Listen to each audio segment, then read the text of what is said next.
ভাইরে ভাই, আজকের পর্বে এমন একটা ঘটনা ঘটতে যাচ্ছে যেটা দেখার পর অনেকে বলবে এই নাটকের রাইটার কি মানুষ নাকি টুইস্টের কারখানা। আর সবচেয়ে বড় প্রশ্ন, গোলামের স্মৃতিশক্তি কি ফিরে আসবে নাকি রিশাদের নিজে পাতা ফাঁদেই সে নিজে আটকা পড়বে। পুরো ঘটনাটা জানতে ভিডিওটি শেষ পর্যন্ত দেখুন। দুনিয়া টাকার গোলাম নাটকের 11 নম্বর পর্বে শুরু থেকে দেখা যাবে টান টান উত্তেজনা। ফাতেমার মেয়েকে বাঁচানোর জন্য নিজেই রওনা দেয় গোলাম, কিন্তু সবচেয়ে কষ্টের বিষয় হলো যাকে বাঁচাতে যাচ্ছে সে মেয়েটাই যে তার নিজের মেয়ে, এই সত্যটাই এখনো জানে না গোলাম। অন্যদিকে রিশাদ আবারও নতুন চাল খেলছে।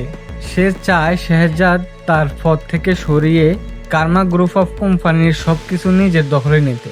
আর সেই সুযোগে দাউদ খানকে ফোন করে পুরো বিষয়টা জানিয়ে দেয়, কারণ দাউদ খান তো আগে থেকে শেহজাদের চরম শত্রু।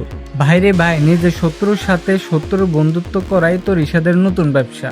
এদিকে নিউরোলজি ডাক্তার ফাতেমাকে স্পষ্ট জানিয়ে দেন শেহজাদের উপর কোনো ধরনের চাপ দেওয়া যাবে না, বরং তাকে পরিচিত পরিবেশে রাখতে হবে, তাহলে ধীরে ধীরে স্মৃতিশক্তি ফিরে আসার সম্ভাবনা বেশি। কিন্তু রিশাদ বুঝতে পারেনি যে জায়গায় সে গোলামকে ফাটাচ্ছে সেই জায়গাটাই হয়তো তার পুরনো স্মৃতিগুলো ফিরিয়ে আনবে। কারণ দাউদ খান আর তার লোকজনের মুখ গোলামের বহুবার দেখা, তাই তাদের সামনে পড়লে পুরো খেলার মোড় ঘুরে যেতে পারে। সব মিলিয়ে মনে হচ্ছে 11 নম্বর পর্বে ঘটতে পারে সবচেয়ে বড় টুইস্ট।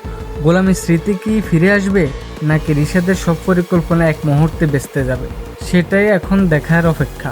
এই সময় আমার ফাজিল বন্ধু হাবিব জিজ্ঞেস করলো, দোস্ত তোর কি মনে হয় এবার রিশাদই নিজের ফাঁদে ধরা খাইব?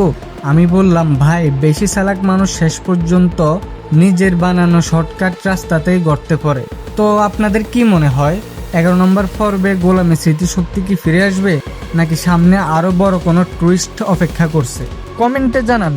আর ফাজিলগিরি ফানে নতুন হলে এখনই সাবস্ক্রাইব করে ফেলুন। আল্লাহ হাফেজ।